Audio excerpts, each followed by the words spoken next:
Halo guys, selamat datang di Socialcast, Social Podcast. Selamat datang di Socialcast, Social Podcast.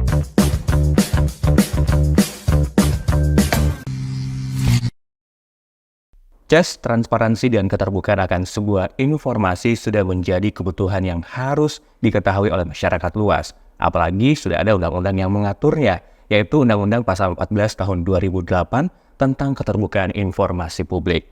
Yang menjadi pertanyaan, adakah lembaga yang berperan dalam mengawal penyebaran luasan informasi yang harus diketahui oleh masyarakat tersebut? Apakah saat ini informasi tersebut bisa diakses dengan mudah oleh masyarakat? Atau justru sebaliknya meskipun sudah ada undang-undang yang mengaturnya?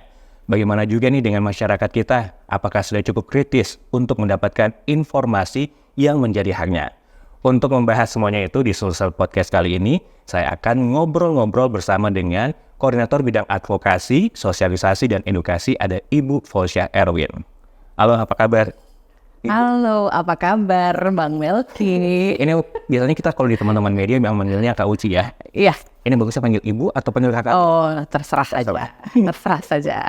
Baik, sebelum panjang lebar kita membahas mengenai Komisi Informasi, mungkin bisa dijelaskan informasi publik itu seperti apa nih Kak Uci? Dan mungkin masih ada juga nih masyarakat kita yang belum familiar mengenai Komisi Informasi. Nah, bisa dijelaskan terlebih dahulu.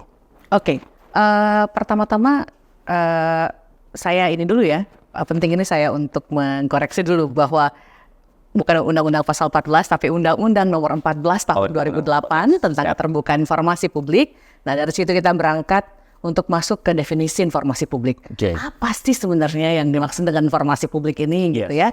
Nah, kalau kita lihat di ketentuan umum Undang-Undang Keterbukaan Informasi publik ini luas sekali, Bang Melki. Informasi publik ini adalah semua informasi, semua dokumen yang ada di badan publik. Baik itu yang dihasilkan sendiri oleh badan publiknya, institusi pemerintah maupun swasta ya. Lalu kemudian diterima, dikirimkan, ya, dan disimpan oleh badan publik. Itu informasi publik. Ini luas sekali. Jadi nyaris tidak ada informasi atau dokumen yang hari ini ada di badan publik itu bukan informasi publik. Nah, itu pertama.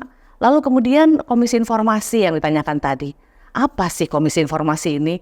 Kayaknya familiar, tetapi kok agak terasa jauh dari masyarakat kita, gitu ya. Yeah.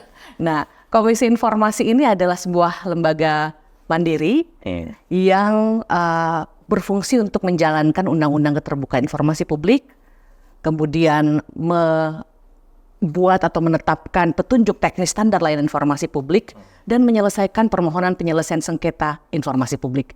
Inilah entitas lembaga yang namanya Komisi Informasi. Nah, kita di Sulawesi Selatan ini ada Komisi Informasi.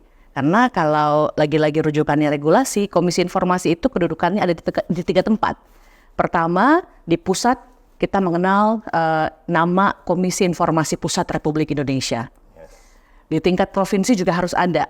Kita mengenal yang ada seperti di Sulawesi Selatan, Komisi Informasi Provinsi Sulawesi Selatan. Dan seluruh provinsi sekarang di Indonesia sudah ada komisi informasinya. Dan undang-undang juga memandatkan bila dibutuhkan dapat dibentuk komisi informasi di tingkat kabupaten kota. Itu dia. Nah, kemudian sejak kapan sih Komisi Informasi ini hadir di Sulawesi Selatan? Baik, ini kita patut berbangga Bang Melki karena Sulawesi Selatan adalah salah satu provinsi awal-awal ya, paling pertama yang membentuk komisi informasi di tingkat provinsi. Sejak tahun 2011, pasca harus berlakunya Undang-Undang Keterbukaan Informasi Publik, pemerintah kita ini punya good political will, ya, good will yang kemudian tercermin dengan mereka mau membentuk Komisi Informasi di tingkat Provinsi Sulawesi Selatan. 2012 Komisi Informasi Provinsi Sulawesi Selatan mulai melaksanakan tugas-tugasnya, salah satunya bersidang. Nah, kemudian seperti apa sih susunan anggota komisioner Komisi Informasi ini dan proses pemilihannya seperti apa? Komisioner Komisi Informasi secara kelembagaan, kalau dia yang ada di pusat, KI Pusat itu terdiri dari 7 orang anggota Komisi Informasi yang tentu saja dipimpin oleh seorang ketua dan 1 orang wakil ketua yang juga sama-sama merangkap anggota. Lalu kemudian di tingkat provinsi terdiri dari 5 orang anggota Komisi Informasi juga dipimpin oleh seorang ketua yang merangkap anggota serta wakil ketua merangkap anggota. Untuk pembidangan di Komisi Informasi ini sama saja baik di pusat maupun di provinsi, sedikit berbeda tentu saja dari jumlah ya, lebih kompleks yang ada di KI pusat, lebih simpel yang ada di KI provinsi. Di kita di provinsi ini hanya ada 3 bidang di dalam Komisi Informasi ini. Ada bidang penyelesaian sengketa informasi yang menjadi tugas utama dari Komisi Informasi, kemudian bidang kelembagaan, dan yang terakhir bidang yang hari ini saya masih dimandatkan untuk mengerjakannya, yaitu bidang advokasi, sosialisasi, dan edukasi. Oke. Nah, ini kan Komisi Informasi Pusat dan Komisi Informasi Provinsi ini kan dibentuk sesuai dengan Undang-Undang Keterbukaan Informasi Publik. Seperti apa sih undang-undang yang menjabarkan terkait tugas dan fungsi Komisi Informasi ini? Baik. Fungsi Komisi Informasi tadi sudah diuraikan ya sedikit di awal bahwa salah satunya adalah menjalankan Undang-Undang Keterbukaan Informasi Publik, lalu kemudian menetapkan petunjuk teknis standar layanan informasi publik yang kemudian inilah yang diikuti atau ditaati oleh seluruh badan publik yang ada di Indonesia, aturan mainnya yang kemudian kita kenal dengan ada namanya Peraturan Komisi Informasi Nomor 1 Tahun 2021 tentang standar layanan informasi publik. Yang mana sih informasi yang terbuka, mana yang jika terbuka, mana yang menjadi informasi wajib berkala yang harus diumumkan di website, di media sosial, mana informasi yang harus tersedia setiap saat di kantor sebuah badan publik sehingga setiap saat juga bisa diakses oleh masyarakat, dan mana pula informasi yang harus diumumkan secara serta-merta. Nah, berikutnya bicara soal tugas. Tugas dari Komisi Informasi khususnya yang ada di provinsi ini ya itu tadi ya, menerima, kemudian memeriksa dan memutus sengketa informasi badan publik yang berada di wilayah kewenangan kita di Provinsi Sulawesi Selatan. Jadi kalau badan publiknya adalah kementerian misalnya yang tidak ada tidak ada PPID-nya istilahnya ya, dan tidak ada pejabat pengelola informasi dan dokumentasinya di wilayah kita di Sulawesi Selatan, maka ketika ada pemohon informasi publik, pemohon penyelesaian sengketa informasi publik itu harus diajukannya ke pusat, ke KI pusat. Jadi kita nggak boleh cross kewenangan penyelesaian sengketa, gitu, seperti itu. Kecuali kalau di provinsi sudah ada, baru ditangani. Kalau sudah ada, seperti misalnya BPN, Badan Pertanahan Nasional ini kan kita kenal sebagai badan publik vertikal, ya sebenarnya. Tetapi BPN ini kan sudah ada di wilayah, ada wilayah Provinsi Sulawesi Selatan dan lengkap dengan PPID-nya juga, gitu ya. Sehingga tidak heran jika salah satu badan publik yang paling sering disengketakan di Komisi Informasi, sengketa informasi itu BPN, Badan Pertanahan Nasional gitu. Nah, Melki. Di KI Provinsi ini kan ada 3 bidang seperti dari Kak Uci sudah sampaikan. Sejauh mana nih peran dalam menjalankan tugas-tugasnya? Peran Komisi Informasi sejak kita mulai aktif ya, aktif melaksanakan tugas fungsi kita di Sulawesi Selatan itu cukup banyak ya yang sudah dilakukan oleh Komisi Informasi. Ya, tujuan akhirnya tentu saja terciptanya masyarakat informatif, kemudian badan publik yang terbuka gitu ya, yang betul-betul memberikan hak masyarakat untuk tahu. Nah, selain persidangan, menerima, memeriksa, memutus sengketa informasi, Komisi Informasi ini melaksanakan sejumlah hal, diantaranya sosialisasi dan BIMTEK. Standar itu. Sosialisasi dan BIMTEK ini rutin dilaksanakan, baik menggunakan anggaran Komisi Informasi sendiri maupun bekerja sama dengan badan publik, kemudian bekerja sama dengan CSO. CSO itu kelompok masyarakat sipil begitu ya. Kita melaksanakan sosialisasi dan BIMTEK untuk membangun kesamaan cara pandang, melihat apa sih transparansi yang dimandatkan oleh undang-undang ini. Seperti apa sih keterbukaan informasi itu sebenarnya? Apakah sama misalnya dengan kerja-kerja sebelum lahirnya Undang-Undang 14 itu kan sudah terbuka ketika kita misalnya badan publik misalnya membuat rilis dan lain sebagainya gitu ya, memposting misalnya kegiatan-kegiatan gitu ya, baik itu di website, kemudian membeli slot iklan di media, memposting kegiatannya dan lain sebagainya. Apakah itu sudah kemudian menggugurkan kewajiban sebuah badan publik untuk terbuka. Yes. Nah, itu terus kita bangun sejak tahun 2012 dan tidak terhenti sampai sekarang. Nah, sasarannya atau targetnya siapa? Targetnya pimpinan badan publik sendiri, kemudian pejabat-pejabat yang ada di badan publik, baik itu di level mulai dari level desa, Bang Melki.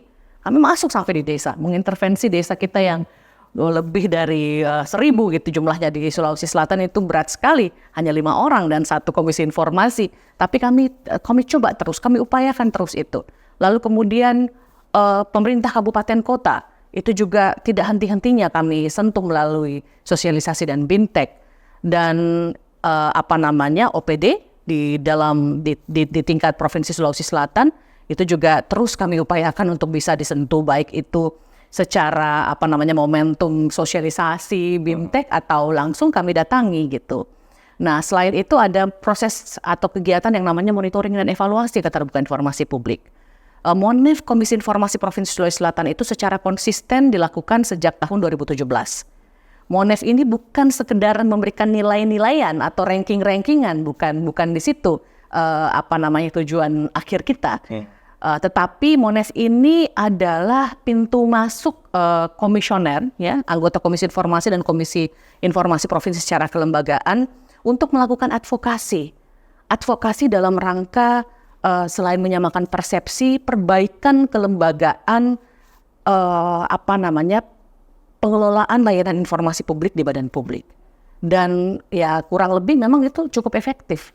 Jadi ternyata bukan hanya masyarakat kita, tetapi pemerintah kita juga itu suka itu dengan awarding. Tapi lagi-lagi itu bukan tujuan akhir kita. Awarding itu hanya ini aja lah. Tetapi kemudian yang terpenting dari proses Monef ini adalah kita bisa memotret lalu kemudian tahu apa yang mesti diintervensi di pelaksanaan layanan informasi publik badan-badan publik kita yang ada di Sulawesi Selatan ini. Dan yang terakhir yang kami laksanakan dan masih sementara berlangsung hari ini, sudah 4 tahun terakhir kita melaksanakan yang namanya Indeks Keterbukaan Informasi Publik. Kalau tadi Monef itu badan publiknya yang menilai sendiri, Indeks Keterbukaan Informasi Publik ini adalah helicopter view. Jadi dari atas para informan ahli akan melihat apakah keterbukaan informasi publik benar-benar terimplementasi di Sulawesi Selatan dari 3 dimensi hukum, dimensi sosial politik, dan dimensi ekonomi. Seperti itu, Bang. Kalau sudah seperti tersebut sistem yang dilakukan oleh Komisi Informasi Provinsi, lantas selama ini dari KI sendiri melihat seperti apa keterbukaan informasi publik yang dilakukan oleh seluruh OPD di Provinsi Sulsel? Baik, bicara soal itu kami harus membuka data. Oke. Iya. Tapi setidaknya minimal apakah mereka sudah cukup terbuka nih dalam memberikan informasi-informasi yang diperlukan oleh masyarakat di Sulawesi Selatan, keterbukaannya? Iya, baik. Datanya, ini harus kami ungkapkan di sini, datanya dari 50 organisasi perangkat daerah kita yang ada di pemerintah Provinsi Sulawesi Selatan ini. Kepatuhan keterbukaan informasi publiknya dulu nih, kepatuhan ke Undang-Undang 14-nya ya. Tahun lalu itu, tahun 2023, dari 50 organisasi perangkat daerah di lingkup pemerintah Provinsi Sulawesi Selatan, hanya 29 diantaranya yang mau di-assess, mau diukur sejauh mana keterbukaan informasi publiknya. Dari 29 ini, hanya 9 organisasi perangkat daerah yang memperoleh kategori informatif, menuju informatif, cukup informatif, dan kurang informatif. Selebihnya tidak informatif. Jadi kita bisa membayangkan yang ikut serta saja sebagian besar tidak informatif, bagaimana yang tidak ikut serta. Mungkin ini juga yang membuat OPD-OPD kita ya gimana ya, untuk ikut serta ini kami belum siap. Nanti daripada sematkan predikat tidak informatif, mending tidak ikut serta. Padahal kan sebenarnya lagi-lagi ya kembali ke awal bahwa ini bukan wording, nggak berhenti di sini. Bukan itu goals-nya gitu ya. Kita berharap teman-teman yang ada di OPD ini ya mau ikut serta supaya tahu kita apa persoalannya. Apa persoalan yang dihadapi di OPD sih untuk membuka informasi publiknya? Apakah karena persoalan perspektif pimpinan OPD-nya? Atau karena tidak adanya SDM yang mumpuni untuk menjalankan pelayanan informasi publik? Atau apa gitu? Ya. Nah, ini yang kami harapkan tahun ini kan tidak lama lagi kita akan melaksanakan monitoring evaluasi keterbukaan informasi publik. Mudah-mudahan jika tahun lalu hanya 29, tahun ini naiklah 40 atau bahkan 100%. Ini mohon bantuan dari teman-teman PPD Utama dan Bapak Gubernur. Mudah-mudahan Pak Gubernur juga melihat podcast ini ya. Ini tampaknya memang harus ada intervensi langsung dari pimpinan kalau bicara soal keterbukaan informasi di OPD. Ya. Kalau menurut Anda sendiri dari 50 OPD yang ada ini, baru 29, apakah ini sudah terbilang lumayankah atau masih jauh dari harapan? Sangat jauh dari harapan. Sangat jauh dari harapan. Nah, kemudian kalau seperti itu, masyarakat kita bagaimana nih untuk mengetahui informasi-informasi yang dihadirkan dan disajikan oleh OPD-OPD yang ada di Provinsi Sulawesi Selatan? Iya. Apakah masyarakat kita sudah cukup aware akan informasi-informasi tersebut atau mungkin ya biarlah pemerintah yang punya urusan? Iya. Jadi masyarakat kita ini memang menarik ya. Sulawesi Selatan ini adalah salah satu provinsi yang dinamis politiknya, dinamis masyarakatnya tentu saja, dinamis dalam arti ya kita boleh melihat ukurannya itu di media sosial ya. Betapa masyarakat kita sangat kritis. Namun kami sebenarnya mendorong bahwa partisipasi masyarakat ini menjadi apa yang kita sebut sebagai meaningful participation. Ya, meaningful participation itu ya masyarakatnya tentu saja memberikan masukan yang berdasarkan tentu saja berdasar begitu ya, untuk memberikan masukan yang konstruktif kepada pemerintahnya. Demikian juga dengan pemerintahnya ketika ada masukan, ada pendapat masyarakat, meaningful participation-nya atau partisipasi bermaknanya ini dijalankan gitu, fungsinya gitu, dijawab dengan baik pendapatnya, kemudian direspon dengan positif begitu ya, duduk sama-sama dengan masyarakat dan sebagainya.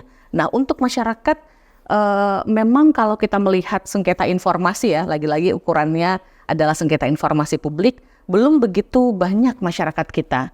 Ya meskipun Sulawesi Selatan ini, Bang Melki, adalah salah satu provinsi yang komisi informasinya paling banyak menerima permohonan penyelesaian sengketa informasi. Nggak apa-apa ya, saya kutip sedikit ya. Boleh. Iya. Nah, sepanjang 2012 hingga hari ini sudah ada 664 sekian ya. Mungkin saya kurang ini, tapi 660 lebih sengketa informasi, permohonan sengketa informasi yang diselesaikan oleh Komisi Informasi Sulawesi Selatan. Rata-rata setiap tahun kita menyelesaikan tidak kurang dari 70 permohonan penyelesaian sengketa informasi. Namun dari 70 ini, apakah ini sudah bisa menjadi representasi masyarakat Sulawesi Selatan? Saya pikir tidak, karena dari 70 sekian ini memang ada cukup banyak pemohon informasi yang berulang gitu ya. Artinya informasi mengenai keberadaan Komisi Informasi dan keberadaan Undang-Undang Keterbukaan Informasi yang bertujuan untuk melindungi hak asasi masyarakat, hak asasi setiap orang di Indonesia ini untuk memperoleh informasi itu mungkin belum sampai ke masyarakatnya. Nah, harapannya sebenarnya masyarakat mau mulai mendatangi badan-badan publik atau mau mulai mengakses ya, meminta dokumen-dokumen informasi publik di badan-badan publik kita. Jika terbentur, tidak diberikan misalnya dokumennya atau informasinya, silahkan menghubungi Komisi Informasi untuk berkonsultasi apa yang harus dilakukan, ya, atau bahkan mengajukan permohonan penyelesaian sengketa informasi melalui Komisi Informasi. Ini menurut saya bentuk pembelajaran yang baik untuk badan publik kita maupun masyarakat kita, karena ya tidak jarang sengketa misalnya pertanahan ini ya sudah berlarut-larut, namun kemudian baru pemohonnya mendapatkan informasi bahwa salah satu lembaga yang bisa didatangi oleh pencari keadilan untuk mendapatkan dokumen yang bisa menjadi alat bukti di pengadilan itu Komisi Informasi. Dan akhirnya dapat haknya. Nah, dari sekitar 700-an sengketa informasi tersebut, layanan informasi yang masuk, isu apa nih yang paling mendominasi selain tanah? Iya. Pertanahan. Baik, selain tidak diberikannya dokumen pertanahan oleh BPN, desa, kelurahan, kecamatan, dokumen lain yang menjadi objek sengketa, objek permohonan sehingga terjadi sengketa informasi itu objek perizinan, dokumen perizinan. Perizinan terkait dengan yang ada kaitannya dengan analisis dampak lingkungan hidup, yaitu perizinan usaha ya tentu saja.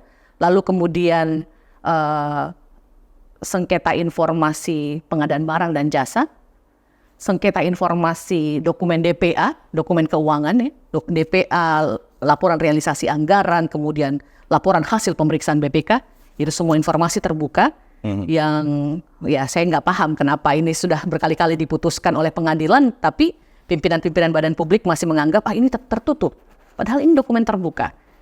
Lalu kemudian informasi tentang laporan penggunaan dana BOS di sekolah-sekolah, itu kurang lebih dokumen-dokumen yang menjadi objek sengketa di Komisi Informasi Provinsi Sulawesi Selatan. Oke, lantas bagaimana prosedur nih untuk penyampaian aduan oleh masyarakat ke Komisi Informasi, dan bagaimana juga apakah kalau seumpama aduan ini bisa istilahnya disembunyikan data diri dari yang pelapor, atau harus juga dipublikasikan ke masyarakat luas kalau yang melaporkan ini yang meminta sengketa ini dan inilah objek sengketanya.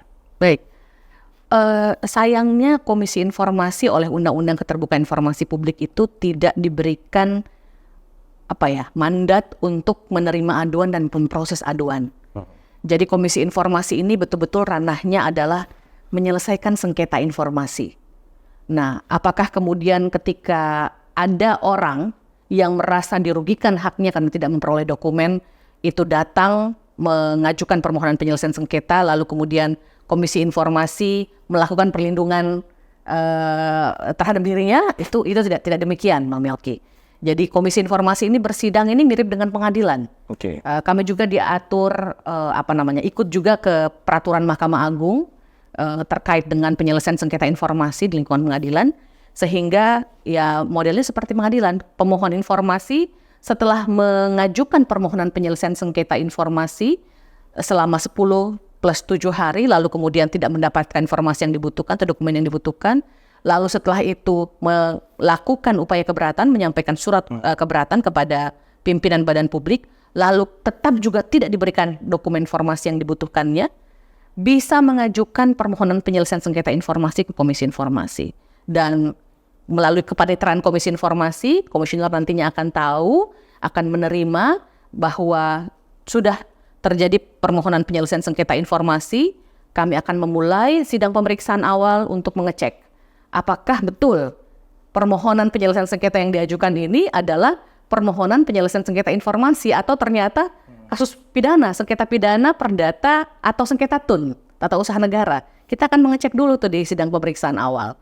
Jika memang betul bahwa ini adalah masuk kewenangan absolut, istilahnya ya, kewenangan dari Komisi Informasi, artinya ini adalah sengketa informasi, maka kami akan mengecek kembali apa yang menjadi alasan sih sehingga pemohon informasi ini ditolak permohonannya oleh badan publik. Jika alasannya bukan berdasarkan pasal 17, bukan alasan bahwa ini adalah informasi yang dikecualikan atau informasi rahasia, maka majelis akan secara mandatori akan memerintahkan para pihak untuk masuk ke proses mediasi. Nah, sudah seperti itu prosesnya. Nah, putusan dari Komisi Informasi ini, Bang Melki dan penonton Sulselcast ini mengikat setara dengan pengadilan tingkat pertama, sehingga dapat diajukan upaya banding ya, kalau di kita bukan banding istilahnya, tapi keberatan ke Pengadilan Tata Usaha Negara atau Pengadilan Negeri, dan bahkan kasasi ke Mahkamah Agung. Jika pemohon setelah putusan ingkrah itu tidak diberikan dokumennya oleh badan publiknya, maka pimpinan badan publik bisa dilaporkan ke Polda atau ke kepolisian, dan ini juga bisa dieksekusi oleh jaksa. Seperti itu. Butuh berapa lama proses dari penyampaian informasi sengketa ini sampai dalam proses untuk mengetahui ini yang perlu dipersidangkan dan ini ternyata informasi yang harus tertutup dan ini yang perlu dipublikasikan? Undang-undang menyebutkan Komisi Informasi bisa menyelesaikan ini dapat menyelesaikan sengketa informasi dalam waktu 100 hari kerja. Oke. Dari proses penyampaian. Cukup lama ya. Nah, ini yang sedang kita perjuangkan di nasional agar ketika revisi Undang-Undang Keterbukaan Informasi ini jalan, 100 hari ini direduksi, jangan 100 hari kelamaan orang dapat haknya. Gitu. Nah, apakah masyarakat harus datang ke kantor KI atau mungkin ada yang bisa seumpama ini di daerah yang terpencil dan hanya mengandalkan yang namanya teknologi saja, apakah seperti prosesnya atau seperti apa untuk memudahkan masyarakat untuk menyampaikan informasi-informasi tersebut yang harus mendapatkan perlindungan dan mendapatkan haknya? Tidak apa-apa, jadi tidak mesti datang langsung. Kalau baru menyampaikan permohonan penyelesaian sengketa, itu boleh menghubungi Komisi Informasi Sulawesi Selatan, boleh memasukkan permohonan penyelesaian sengketanya, mengirimkan lewat email Komisi Informasi Sulsel, ki.sulsel@gmail.com, ya, melalui Instagram Komisi Informasi Provinsi Sulawesi Selatan juga kami menerima. Nanti akan diasistensi oleh panitera-panitera kami yang sudah ahli gitu ya, sudah sejak 2011 bekerja. Mereka akan memproses apa yang masih kurang ya, dokumennya dan lain sebagainya, dilengkapi saja lewat email dulu. Ketika jadwal sidang, mau nggak mau memang harus hadir in person. Kalau kondisinya tidak memungkinkan untuk hadir secara langsung, maka pemohon informasi dapat menguasakan, dapat mengangkat kuasa. Jadi kuasanya itu nggak perlu pengacara. Siapa aja yang mereka percaya untuk menjadi kuasanya hadir di sidang mengambil keputusan dalam proses persidangan. Jadi ini fleksibel. Prinsip sidang kita itu sederhana, cepat dan berbiaya murah. Oke. Nah, saya kembali tadi ke 50 OPD tadi yang karena baru 29 ya. Baru 29. 29. Nah, dari 29 ini hal apa yang perlu diperbaiki dan yang perlu dievaluasi terkait standar pelayanan informasi publiknya nih? Terutama kalau berdasarkan hasil MONEF 2023 dan 2022 ya, kami melihat satu hal, ini mindset dari pimpinan badan publiknya, kepala-kepala OPD-nya ini, yang harus kemudian kita samakan dulu nih mindset kita. Bicara soal keterbukaan informasi harus sama semua, tidak boleh ada perlawanan, karena undang-undangnya kemudian jurisprudensinya gitu ya, putusan-putusan pengadilan sudah ada nih bahwa misalnya DPA terbuka, LRA terbuka, LHP terbuka, dokumen pengadaan barang dan jasa adalah informasi terbuka sepanjang sudah clean and clear, sudah bersih diperiksa oleh APIP ya, kalau dia tersangkut masalah hukum di kejaksaan itu juga sudah selesai dan seterusnya, ini clean and clear, maka wajib untuk dibuka ke publik. Itu dulu. Jadi mindset dari pimpinan badan publiknya. Lalu kemudian berikutnya adalah menyamakan standar SDM, ya, mendorong peningkatan kapasitas SDM yang ditugaskan untuk mengelola lembaga pejabat pengelola informasi dan dokumentasi ini, ya, yang memberikan pelayanan kepada pemohon informasi, yang ditugaskan mempublikasi dokumen informasi publik, itu harus sama standarnya. Nggak boleh ada ketimpangan, misalnya Bapelitbangda lebih baik daripada misalnya OPD lain misalnya ya. Ini harus sama semua. Bapelitbangda informatif, coba lihat di Bapelitbangda apa yang sudah dilakukan oleh Bapelitbangda sehingga bisa informatif. Ya itu dia Bang Melki. Bukan ini ya, saya sebut Bapelitbangda karena Bapelitbangda memang berturut-turut menjadi badan publik yang informatif terus. Nah, sekarang kan kalau kita lihat eranya sudah YouTube nih, dan kemudian juga sosial media sudah berkembang banget nih, Instagram, TikTok apalagi. Nah, bagaimana kemudian Komisi Informasi melakukan terobosan-terobosan dalam seperti tadi, meskipun baru 29 untuk didorong terus nih badan-badan publik untuk bisa memberikan layanan terbaik kepada masyarakat, seperti apa nih, Auci? Iya, betul. Di tengah maraknya platform media sosial, ya tentu saja kita yang ada di badan publik ini harus pintar-pintar ya untuk menyesuaikan diri, karena teknologi semakin murah, seharusnya informasi publik itu tidak hanya dipublikasi di website resmi mereka saja, ya. Bisa ada Instagram ya, meskipun mungkin Instagram ini Bu, Instagram ini kecil ininya, kapasitasnya untuk kami bisa menginformasikan misalnya dokumen anggaran. Ya kan tidak mesti seluruhnya dimasukkan, ya bisa berupa grafis saja dan kemudian diberikan link pada caption itu ada link menuju website atau bahkan Google Drive atau Dropbox atau apalah yang menjadi tempat penyimpanan dokumen tersebut. Sehingga memang masyarakat menjadi lebih mudah, lebih mengenal adanya entitas yang namanya Penyebar Pengelola Informasi dan Dokumentasi misalnya. Lebih paham untuk tahunya bagaimana ketika mau minta informasi ke pemerintah Provinsi Sulawesi Selatan. Oh ternyata sudah ada PPID. Tapi kan PPID ini kita harus buka website dulu baru tahu bahwa Pemprov Sulsel atau PB yang lain, pemerintah kabupaten kota yang lain ini kementerian misalnya punya kanal permohonan informasi lewat website PPID, sehingga memang harus simultan berjalannya. Bang Melki ini harus paralel website hidup, ya website terkait PPID ini hidup gitu ya. Hidupkan juga media sosial yang didengar oleh masyarakat. Ya, dengan memposting informasi-informasi yang ada di website, desain lebih atraktifnya dan sederhananya kita posting di website, sehingga masyarakat lebih eager to know, lebih senang gitu ya, lebih mudah untuk mengetahui apa yang sudah kita lakukan atau sudah kita siapkan untuk keterbukaan informasi publik. Baik, kalau kita membahas soal seputar Komisi Informasi Sulsel, mungkin dengan durasi waktu ini mungkin terbatas, Coach ya. Mungkin next kita akan ngobrol-ngobrol lagi dan lebih banyak lagi mengetahui dan seperti apa juga masyarakat untuk bisa mengetahui informasi-informasi yang dihadirkan oleh badan publik. Nah, terakhir mungkin bisa disampaikan kepada masyarakat kita, penonton Sulselcast, terkait keberadaan Komisi Informasi, apa yang perlu disampaikan nih, Kak Uci? Terima kasih banyak Bang Melki dan kawan-kawan di Sulselcast untuk kesempatan yang diberikan Komisi Informasi. Kami melalui Sulselcast ini mengundang masyarakat nih, menantang masyarakat, ayo kita lakukan uji akses informasi publik. Masyarakat yang dimaksud itu bukan hanya Bapak Ibu dosen, mahasiswa ya, atau kalangan kampus, peneliti, kawan-kawan CSO atau kelompok masyarakat sipil, nelayan, petani, buruh, atau siapapun Anda warga negara Indonesia, sama haknya untuk mendapatkan informasi publik.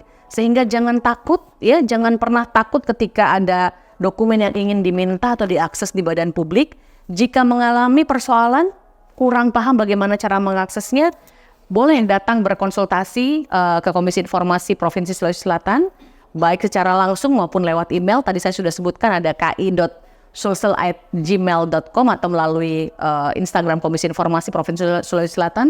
Insya Allah kami akan mengasistensi apa-apa yang harus dilakukan oleh masyarakat. Dan untuk pemerintahnya sekali lagi meaningful participation ya. Partisipasi bermakna ini adalah hal yang harus kita wujudkan.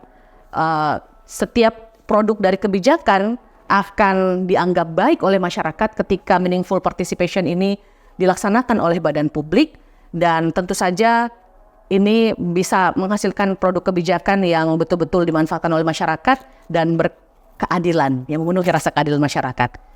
Seperti itu. Baik, ada Ibu Fauzi Erwin selaku Koordinator Bidang Advokasi, Sosialisasi, dan Edukasi Komisi Informasi Publik Provinsi Sulawesi Selatan. Terima kasih atas waktunya sudah hadir di studio Sulselcast untuk ngobrol-ngobrol seputar Komisi Informasi Publik.